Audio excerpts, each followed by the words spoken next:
A long time ago, when Brahmadatta was reigning in Benares, the Bodhisattva was reborn and became one of the king's ministers. One day, the king went for a walk in his garden and wanted to take a dip in the water. He summoned his harem, and all the women, including the queen, took off their jewels and necklaces and left them with the female slaves.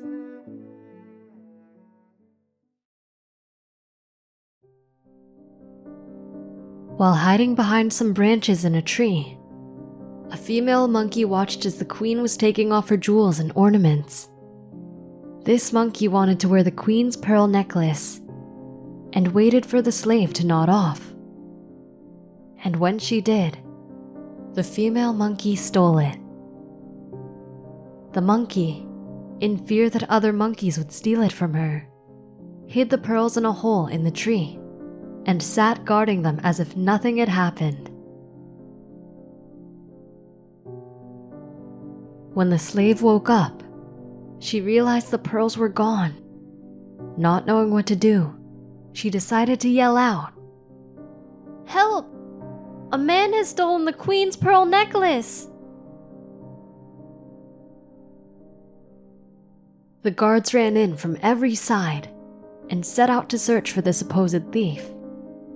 When the king found out, he summoned more guards and ordered the garden to be searched.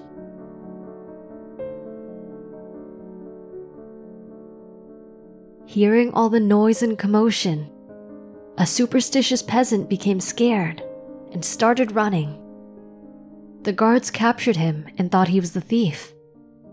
They began assaulting him and tried to force a confession from him.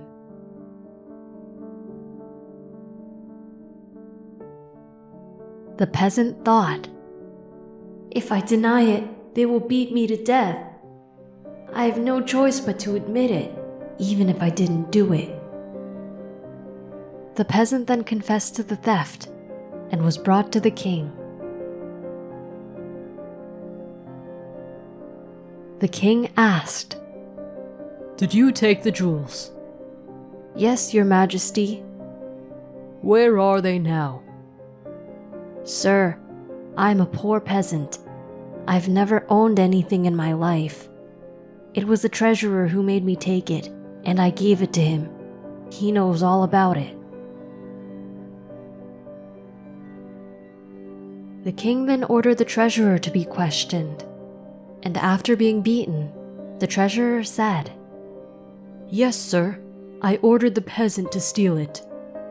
But I was ordered by the chaplain, and I gave it to him."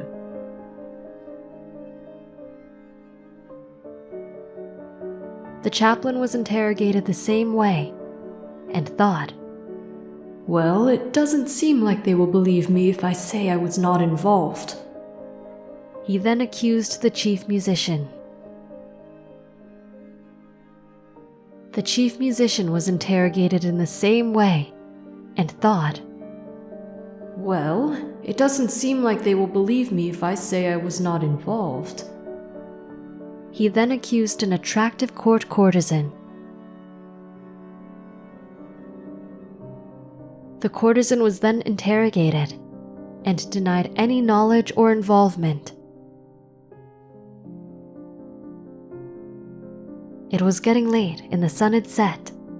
The king handed the 5 over to his ministers and went back inside the city. The Bodhisattva began contemplating the situation. He thought, the jewels were lost inside the garden while the peasant was outside. There was a strong guard at the gates, and it was impossible for anyone inside to get away with the necklace. I do not see how anyone, inside or out, could have managed to steal it and hide it. There must be another explanation for what happened that no one else is considering. But why would they say they took it if they didn't? This poor, unlucky peasant must have said he gave it to the treasurer in hopes of having some higher-ranking official take the pressure off himself. The treasurer must have hoped to get a higher-ranking religious official involved, in hopes that he could get them out of the problem. The chaplain must have decided that there was no way to get out of it, and thought, if I'm going to spend time in prison, I'd at least like to have a musician with me. The chief musician must have thought that there was no way to escape this accusation, and implicated a beautiful royal courtesan in order to enjoy her company while in prison.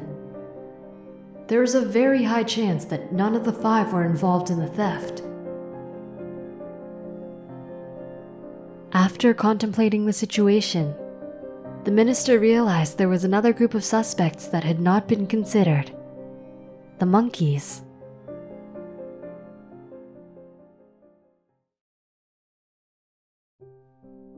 The minister then asked the king to give the prisoners to him, and said that he would investigate further. The minister had all 5 put in a cell together, and ordered the guards to listen closely and report everything they said. When put together, the treasurer said, You bastard! I've never met you in my life! Why would you tell them you gave me the necklace? Sir, I've never owned anything of value in my life, and I'm not a very learned person. I figured that with your help, I might be able to get out of this problem. Treasurer, you say you never knew anything about the necklace. But why did you tell them that you gave it to me? Sir, I figured that with 2 high officials, we could work together to figure out a way to get out of this. In addition, since you are a highly respected official, I figured your status would help. Sir, but then if you knew nothing of this theft, then why did you say I was involved? I only said you were involved since I thought you would be helpful in making my prison stay more pleasant.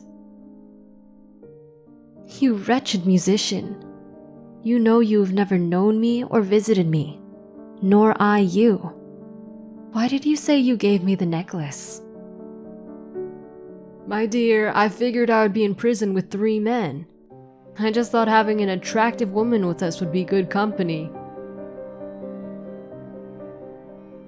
When the Porisat found out what they were talking about, he was convinced the 5 were innocent, and concluded that a monkey must have stolen the jewels. He then devised a plan. He had a number of beaded necklaces made, and had a number of monkeys caught, and released with a string of beads on their necks, wrists, and ankles. The whole time, the guilty monkey was watching. Guarding her treasure, the Porisat ordered the soldiers to carefully observe the monkeys. The monkey thief watched as all the other monkeys strutted about and flaunted their new jewelry.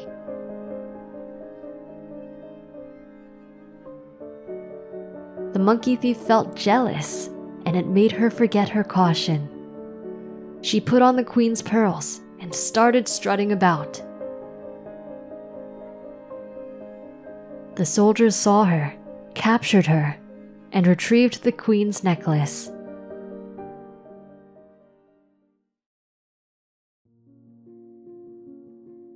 This whole story was reported to the king. The king praised the Porisat and said, You, sir, are truly the right man in the right place. The king then showered the Porisat with treasures. The Porisat continued to live morally and spent his life doing charity and other good works. At the end of the story, the Buddha praised the merits of Ananda and said, In those days, Ananda was the king. I was his wise minister.